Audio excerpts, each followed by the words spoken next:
All right, welcome to Falcon Forward. I'm excited for today's conversation. I'm here with Mike Tanghe. We're talking about claims today. So, when to file a claim specifically for personal, home, auto, kind of going down that a little bit more today in detail.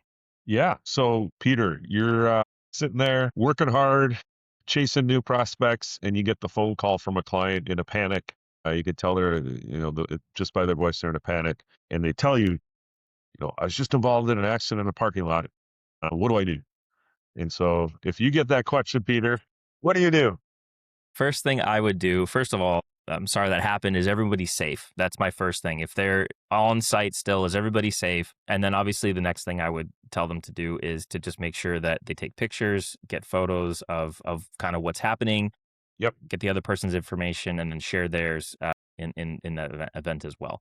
So that'd be my very first thing, right? Yep. Once we're Great advice. yeah, once we're past that, and then it becomes a question of should we file a claim and what actually happened, right? So it's good for us to understand as a broker exactly what occurred, and then we can give guidance based on that and the needs. And believe it or not, I've gotten this phone call before, like many of us have, but for the most part, it's, hey, I got, my wife ran a shopping cart up against hit the trunk of our car, or something minor, but thankfully nothing severe on my side. So, but I would Yep. love to hear from you, like, and this is kind of what we're here to outline today, right? Is what are those steps? What are those circumstances? Because it varies as much as we want to think that a claim would be clear cut. It's often not, and it changes depending on where you are, what you're driving, all that fun stuff. Yep. No, 100%. And you hit the first one, the most important one at the end of the day, first off, which is everyone okay? Like, do you need to, are there any injuries, any potential injuries? And then if so, obviously you activate 911 and let the professionals take care of that aspect of it. The other piece too is, are you in a safe place? Sometimes people, if, parking lots, you probably going to be okay wherever you are, but sometimes people, they stop in the middle of the road. And just imagine, I have teenage drivers in my house now. If one of them were to call me, that would be my first question. Is everyone okay? And then, are you in a safe spot? And if you're not, like, oh no, I'm still in the intersection, I'm still in the road. Okay, can you drive the car off the road to a safe place on it? Because obviously those are the things that if something bad happens, property, cars, whatever, that can all get replaced. You want to make sure that everyone's safe. But yeah, Hmm. so specifically the client's wondering, like, what, oh my gosh, like, I buy insurance from you. Now what do I do? And like any good insurance question, the answer is going to be, that vague, it depends.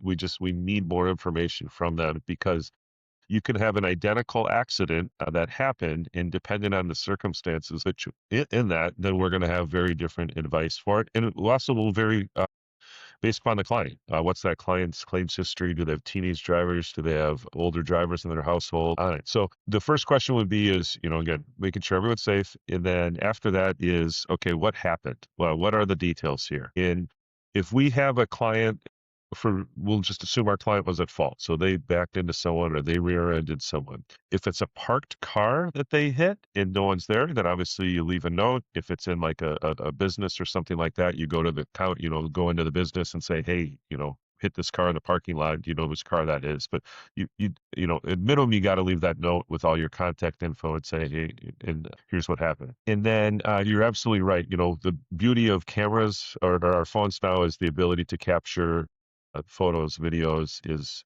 take pictures of everything. What you hit, your car, their car, back up and have a picture of the parking lot if it's, they were parked in a bad spot or something like that. But you want to get that level of photos, video, and have that captured on it. I'd also suggest to someone too, if it's something important like that, that if they can email it or text it or do something like that, so that it's been transmitted and it's retrievable in the cloud. Like if your phone doesn't back up to the cloud, or if it's like mine and it's full on it. And the reason is if the person loses that phone, or phone breaks or something like that, because this could be a multi-week thing, you want to make sure there's a backup of that, or send it to your agent. Send those Yeah. pictures to your agent. Would be a great way to make sure that that info gets saved. And then to just explore a little bit further on it is, so if they've hit someone's car and there was no one else in it, I'm going to lean towards this is something you don't want to get insurance involved in, because there's going to be no question of injury on it. We're just talking purely property damage, and that's something that a person can safely handle on their own without future risk on it. And then, so if no one else is in the car, we're gonna be okay, leave the note, everything like that, and be like, we're probably gonna go. And again, just hearing them describe it. If they totaled the other car, then yeah, it's probably gonna be, But if it's, hey, I hit this bumper, or I scraped the side of their car, then we're gonna be a waiting pattern, and we're gonna wait to see when that person contacts them. We'll say, hey, and I'm also not a fan of leaving my insurance information. Like if I hit someone's car, I'm just gonna put my personal information there. My Yeah. name, my phone number, email on Hmm. it, and I'm gonna say, hey, sorry, hit your car. Please contact me, and we'll figure out how I can make this right, or fix this. When that person reaches out, I'm going to ask them to go get an estimate of repair, and I'm going to explain to them that I'm likely going to pay this out of pocket. I would like to not have my insurance involved with this. If they ask why, it's just that, for this amount of cost, you don't want to run it through your insurance, and you'd prefer. And you can also get a pretty good gauge of just when you're talking to someone, does this person seem, obviously you inconvenience them. That's not going to be fun. Hmm. But are they, do they sound somewhat And responsible or yeah. pleasant, or someone that you're not going to be bothered with So Hmm. that person's going to go get an estimate then, and they're going to call you back and say, hey, it's 5 grand, or it's 8 grand, or 10 grand, or 15 or 20, or whatever that number is. If that matches up with what you would expect for the claim, and cars are, gone are the days of the $1,000 fender bender, that's Hmm. 5,000 is a minimum for anything. Anything less than five, then it's like, did you really even hit them, or what's going on there? Yeah. Yeah. Yeah. So 5K is going to be your minimum. And again, depending on your situation. So a 5K claim, I'm going to tell you to pay that out of pocket. Even if you have $1,000 deductibles for hitting someone else's car, you're not going to have a deductible. The deductible only applies to your own car. But in that $5,000 scenario, we're going to say, man, you should really pay this out of pocket. Hmm. Again, different circumstances. If we know that, it's a teenage son of our, or a young adult son of a wealthy client, and they may not have money. Yeah. You got to kind of gauge that. Do they have the means to pay it? But assuming that they do, then that's something we're going to tell them to pay out of pocket. And then as it gets higher, then it just kind of becomes well, what are the other scenarios with this client? Do they have teenage drivers? Was it the teenage driver that was driving?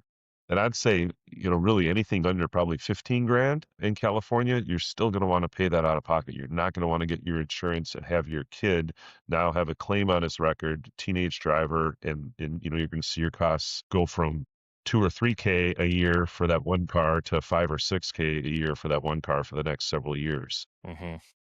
The other thing too that people often don't think about is, well, if they come with well, I haven't had a claim in years, and all that is helpful to know, but we don't know what the next 3 years are gonna handle. So let's say it's a questionable claim, and you're like, man, you really should think about paying that out of pocket, and the client's like, no, this, I want to put this through insurance. That client could be in a really bad position if it does go through insurance, and sometime over the next 3 years, now they have a much bigger claim that does go through insurance. Hmm. Now, instead of having just that one isolated claim on their record that was a bad one, that insurance companies are more likely to look past when they're determining future insurability and rates, now these people have two claims on their record. And so had they known about the future claim, they would have gladly taken back the other one, but obviously it doesn't work that way. You can't do that. So Right. you have to err on the side of, man, this stinks. I don't like this. This isn't fun.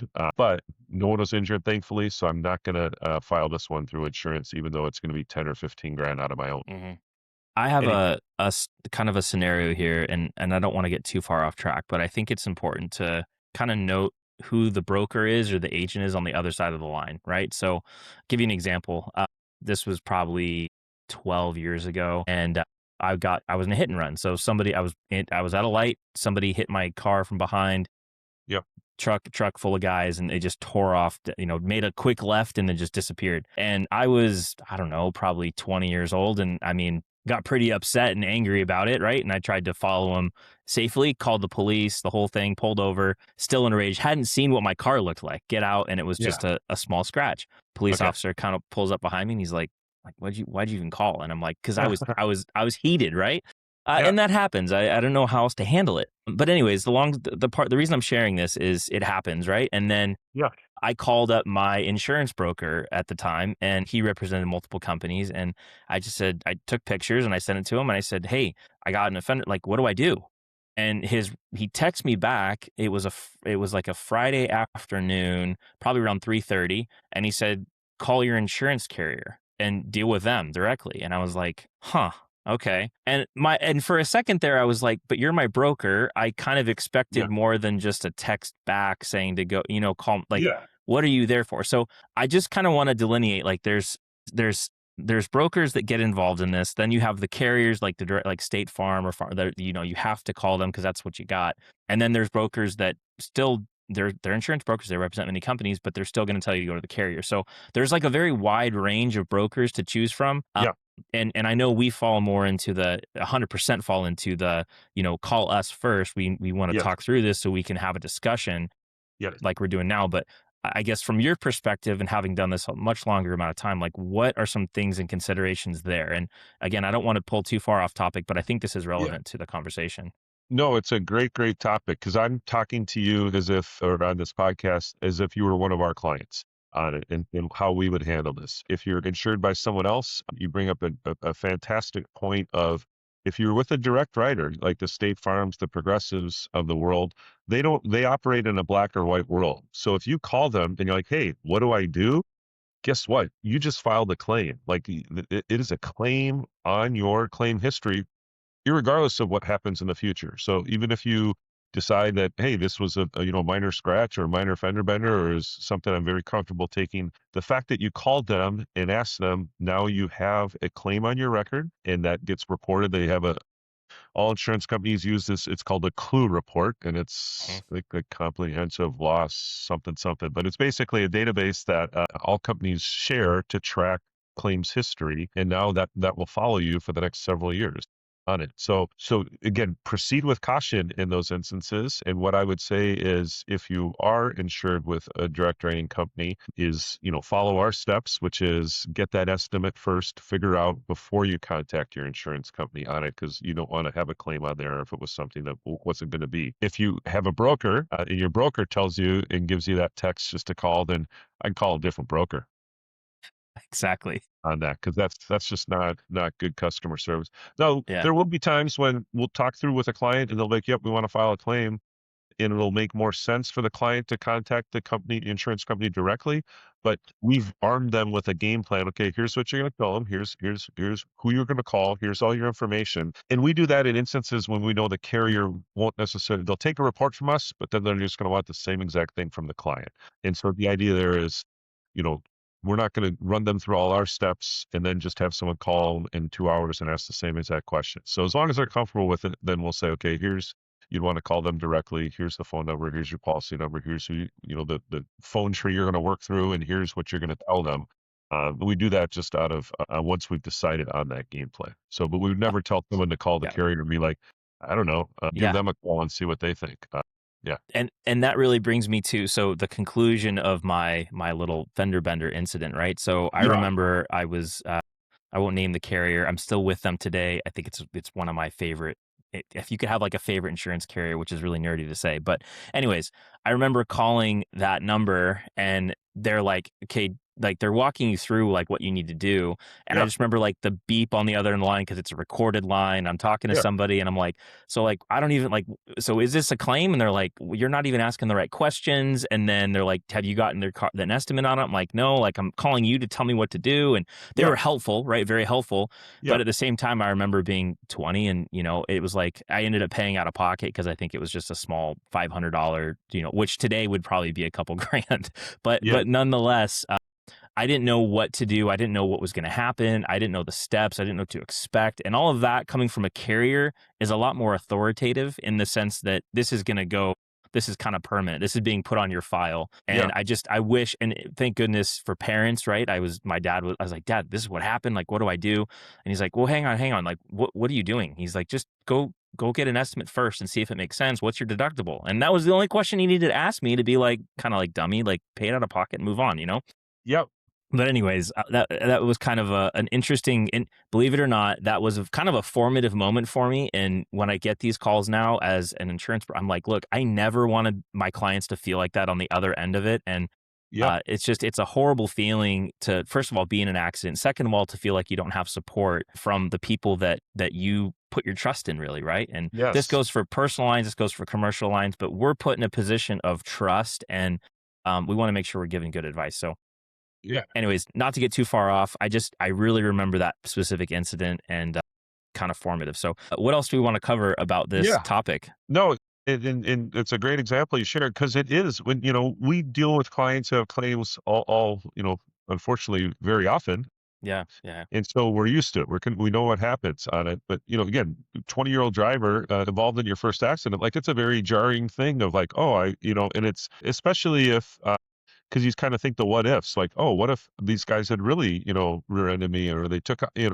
they didn't play by the rules. They left. I thought everyone was supposed to stay and exchange information. And, yeah, it's a very emotional and scary moment. So, and that again for us is a fantastic opportunity for us to, prove our worth and really help people. And sometimes it's just listening, but it's pretty powerful sense of responsibility that we have. And again, you never want your client to go through a claim, but it's very gratifying when you've helped them navigate it and you can see, wow, like these Mhm. people, they needed me and I was able to help them. And, we've talked on some of our other podcasts about why we do this job, but, with it is definitely a very gratifying thing to be able to help people in their time of need. I can't think of many things that are more powerful than that. So going back to in that same scenario though, is when do you file a claim then?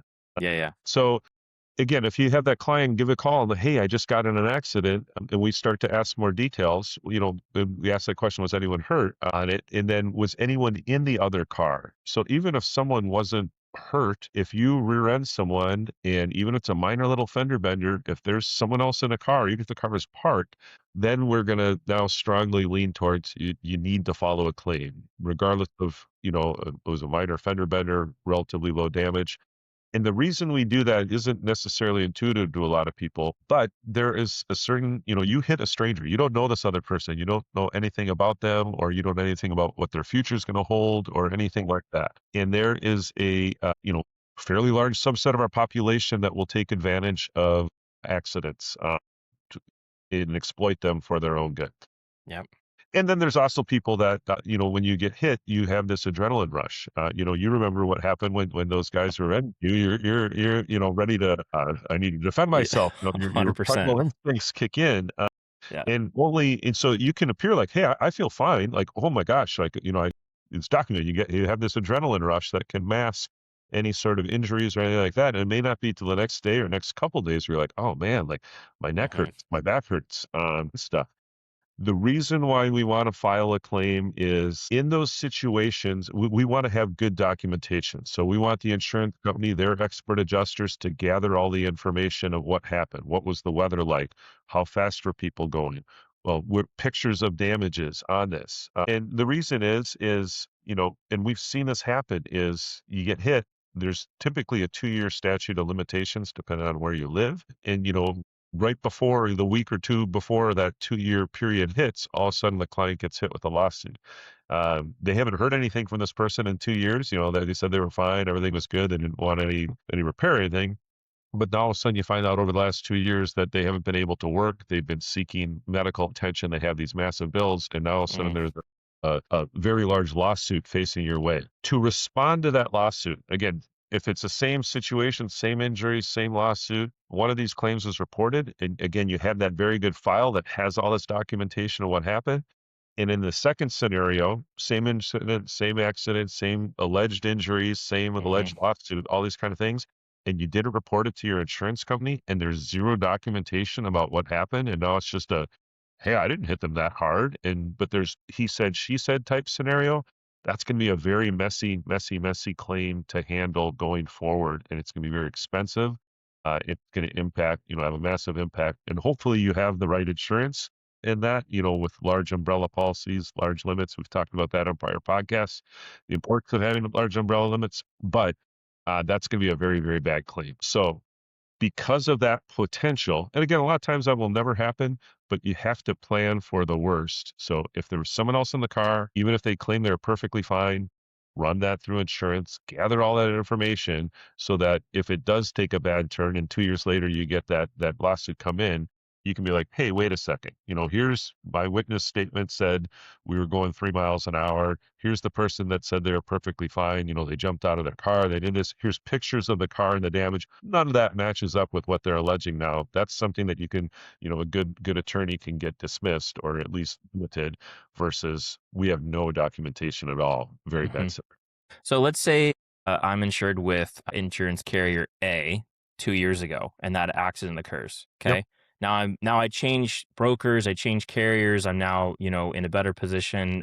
Got an umbrella policy, all that, Yep. and I'm with carrier B. So we've changed. And that claim from 2 years ago kind of follows me. Now, is my current insurance going to be the one that is covering me, or is it going to go back to what I originally had? And let's say it's outside of my limits for that accident with that old carrier. Will my umbrella help me? Like what do I have in place now? Because obviously my situation's changed as an individual. I have Yep. more I need to protect. What am I looking at there? Yep. So great questions. And so uh, automobile policies, home insurance policies, they're all written on what's called an occurrence basis. So when did that incident occur? And that's the policy that's going to respond. So in your situation, whoever insurance or lack of insurance you had when you were involved in an accident, that's the carrier that would respond to any future claims or In that anything time related period? to that particular accident. So that's again why they need to know up front so they can provide that defense for you if something pops up in the future. But yeah, what if you go out and get, the best insurance in the future, obviously that's important to do, but that's only covering you for things that would happen once you have that insurance in place. So it's important, I think, to note, right? If you are, I don't know, if you are a young professional looking at a future, right? You have a career ahead of you, and you're, planning on, certain things developing in your future, pay increases, job promotions, things like that, where your net worth is going to increase. Yep. Thinking about your coverages now, I think is important. And I got lucky that my family had good auto insurance when I was growing up, especially for their teenagers. I mean, I'm oldest of 6 kids. I don't even want to know what that costs look like for cars and insurance growing up. But Yeah. nonetheless, like I think that was kind of almost helpful, like as to have protection there, just in case. Yeah. Because again, you don't really know where your future is going to go. And you don't know what's going to happen. So I don't know. Just a note there. I guess it's kind of it's a bizarre thing to be thankful for, but the right protection as a teenage driver was critical. Yeah, for sure. And if you think about it too, just from a really a selfish perspective of the parents is, and even with young adults, is making sure they have adequate, because, if let's say you have money and your kid is involved in an accident, like no parent's going to be like, well, hope you learn your lesson here, Ugh, son yeah, or no, daughter, because boy, that's going to, you're going to have a lien against you for the next 40 years that you're working, or, you're going to have to go through bankruptcy. Again, no, or very few parents would put their kids through that. So sure, you bring up a very good point of, when that kid goes off on their own and gets their own car and gets a title in their name and so forth, that, and we commonly, and we enjoy working with hmm family members of kids or, that next generation of it and give them that guidance. And, they may not have, the $25 million umbrella policy that their parents carry, but to your point, they still should have an umbrella policy that will protect their future earnings. Because again, if you don't have it, it doesn't mean you're off the hook. It just means that someone can be like, wow, this guy went to a nice school. He's got a good job. He's got all these types of things. A smart attorney's can be like, okay, well, we'll just get a $500,000 lien on him that he can work, that becomes your new version of a student loan. It's right. that you got to pay that off with interest accruing. It doesn't go away. So Mm. absolutely. Even if you don't necessarily have millions in the bank, if you have that future earnings power, that makes you a target for someone to go after. Yeah. So there's a couple other myths that I was hoping we could jump into this real quick, and then I've got some other small kind of footnotes to go through. But one of those is like, wear and tear or maintenance issues. Obviously, insurance wasn't designed for that, but I have not had that come up as a conversation, but has that? I'm sure it does at some point. Yeah, and it happens a lot, like with our Midwestern clients, Yeah. where hail damage is a common thing, and then the storm chasers come through. They're knocking on people's roofs or knocking on people's doors, the roof repair companies, and then we'll get the call from a client being like, "Hey, all my neighbors got new roofs. I think I should get a new one too." And again, the big question there is, okay, well, let's get a roofing company, a reputable one we trust out there to take a look at it on it. If they come out and be like, man, you got 20, 40-year-old, wood shingle roof. on here. And yeah, there's some signs of hail damage, but there's also a lot of signs of everything else wrong. Insurance isn't this, okay, well, let's just get a new roof on it, out of it. But if there, so we have to have what's insurance companies call sudden or accidental damage. Like there has Hmm. to be, hey, on this day there was a storm, and here's what it looked like before, and here's what it looks like afterwards. That was damage that occurred from this particular storm this day. It can't be like, oh man, last several years we've had multiple storms and it's, all that kind of stuff. Insurance is just not for that. And then even if you call your insurance company and have them come out, remember that counts as claim activity. So we want to get that reputable contractor out there first to be like, yes, there is this, and it's clear, and people are aware of that. So, Okay. but yeah, that's Gotcha. a great point of it's got to be that sudden or accidental loss. Can't be just, oh man, last 20 years we've had a slow leak and now it's time to get this fixed. Let's get the insurance company out to do it. Makes perfect sense. So we're going back to auto. It seems like we're leaning heavily on auto, but it Yeah. seems that most of the stuff that we're talking about, at least accident wise here. But another thing is windshields, right? So my wife, her Honda Pilot has a nice crack in the windshield, and I'm like, man, I could easily go, get this taken care of through insurance, and I know that my carrier will take care of that just kind of as an incidental. It's not going to go as a claim, but not every carrier is the same. So could we talk about windshield claims and really, my problem is more laziness and not wanting to have to set up the meeting with the guy to do it. But like, when should can we go through insurance for windshields, or does it make sense to get it done at the dealer? I'm laughing because you reminded me that my windshield repair guy was supposed to come between 8 and 8:30, and I just missed a call that I dismissed. And then, but thankfully, he sent a text that he'll be here in about 10 minutes. So, timer, yes, and I would have left the guy waiting in our driveway had you not given me the Yep. reminder. So I know the answer always depends with windshields, but is there certain things we should look for on a policy as a client or as a broker to, because I Yeah, think windshields are more common to get hit. It just happens. yeah, it for sure happens. So my philosophy for windshields is it's good, especially if you have a car with like a heads-up display or the sensors. And again, not almost that's every new car will have that. But gone are the days of a couple $100 windshield replacement if they actually have to replace. Hmm. And so, again, get that estimate on it. If it's, my opinion is if it's less than 2 grand or so, just pay that out of pocket. Again, especially like in our situation, we have 3 teenage drivers. So I block our outgoing calls to an insurance company. Like we're not going to call the insurance company unless Yeah. there's an injury Yep. or and even if the vehicle's totaled. A couple of our older cars that we self-insure for physical damage on it, we only want liability. So you can you sh- and that also kind of comes down to a client's belief. But if you have the windshield coverage on your policy, it usually will count a little bit less than like an at-fault accident. Hmm. On things. But again, I don't like that claims activity on a policy, so client's policy. So I will always encourage them to be like, just pay it out of pocket. Like don't insure, don't kind of get out of that mindset of it. And Hmm. a little sidebar on stuff, but like insurance companies and windshield replacement companies in Minnesota used to be a big deal. I don't know if it was previously outlawed in California, but they would effectively bribe you with, Hmm. a box of steaks. For some reason it became like a big thing. You get like a box of filet mignons if you got your windshield repaired.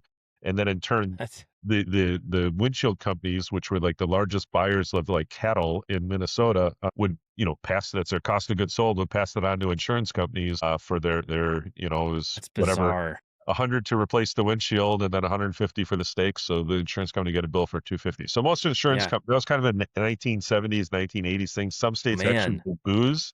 Yeah. You get a case of whiskey with it just to try Right. and get you to call that company versus calling their competitor. But that's by and large been eliminated, that they can't give Yeah. gift for picking them on it. So Gotcha. I mean, I'm looking at like windshield to cost now. I mean, the most expensive one I've seen is for Rivians. I mean, those have, I think the windshield cost on those is like $3,400 to replace it. It's yeah, crazy. But they yeah, have, technology and UV, all this crazy stuff in it, which is, par for the course. It's an amazing electric car, but yep, man, it's expensive.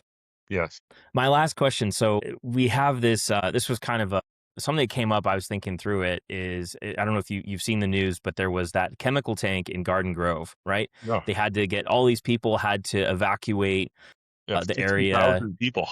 Yeah, a ton of people had to leave their homes, go find and really kind of a I don't know, it's I think kind of a scary incident and they've actually finally lifted those orders for people to move. But Yep. so we have people in homes now that were displaced for maybe 6 or 7 days. And that there's a cost associated with that, whether they're going to a hotel or they're traveling, they got to get out of the area. Yep. What would you need on a homeowner's policy to even file a claim? Because I guarantee you people are calling insurance saying, hey, this happened. It was out of my control. I want to file a claim. I want reimbursement for, my three nights or 4 nights away. Yep. Is that even a thing? Because I mean, this has got to happen with wildfires too. Yeah. So that would be considered like a civil authority prohibits entry. So your house itself is fine, but there is you're prohibited from accessing it. So most policies would provide some level of protection, some for like up to 30 days. Some may have a deductible saying that, if you're, whether that's 6 hours, 12 hours, 24 hours. And the idea is that if you can't get into your house in the afternoon, you're not checking into the Ritz-Carlton type thing. Right. And putting that through insurance. But yeah, so that would have it. And then the insurance companies in those instances, and here it's pretty clear that, who's the responsible party for it, would go after that aerospace company that owned that particular tank to get Right. reimbursement for it. So And in those cases, you might look at it and be like, it was only 3 days, and however, what was the actual cost, right, versus filing the claim there. But I was just kind of thinking through that because it's a unique situation. Obviously, uncomfortable for families and all that, but yeah, nonetheless, I'm sure that phone call has been made and I by somebody. guarantee you, if you typed it into, a web search, that there would be law firms that are trying to get the class actions to Yeah, try and bundle up as many people as possible so they can try and get a settlement out of that company and their insurance company on it. Again, a guarantee that it is going on right now. So, yeah. There are L.A. Times first article.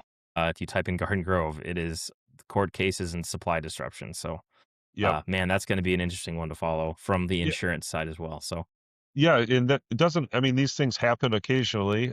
yeah, of I course. read up in, I think it was Washington State, that a storage tank collapsed. So, these things happen all the time. It's just the news kind of picks things up, of Right. curates what they're going to present to us on Hmm. stuff. But it does bring up the question, you have these Orange County, these industrial areas, as housing is just in such demand that, should you have built these things? There's a reason why we have zoning codes for things, and it's not just so that things look nice. It's certainly a risk of, hey, we have this residential neighborhood right next to an industrial area that's got some, in this case, some dangerous stuff contained that wasn't contained. So yeah, Totally. And there interesting. was I remember a couple of years ago, there was a lithium battery fire in where we were living or nearby, and they had to evacuate. And it was like, Yep.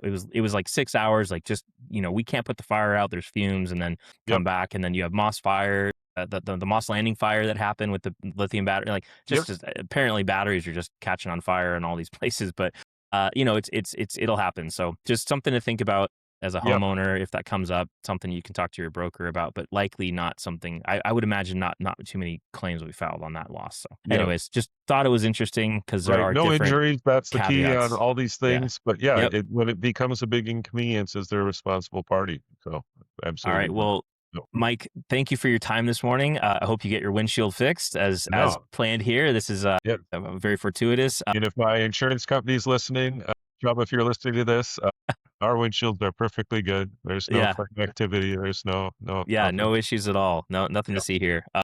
Perfect. Well, yeah, that's a good half hour on claims. If you're a broker, uh, great advice here, great ideas. If you're a client of ours, you'll likely hear the same thing if you gave us a call with your specific situation. And anyways, if you're just learning about and interested in claims for some crazy reason, hope you enjoyed it. So, Mike, thank you. We'll have to pick our topic for next week, but as always, enjoy the conversation. Thanks, Peter. Appreciate it. All right.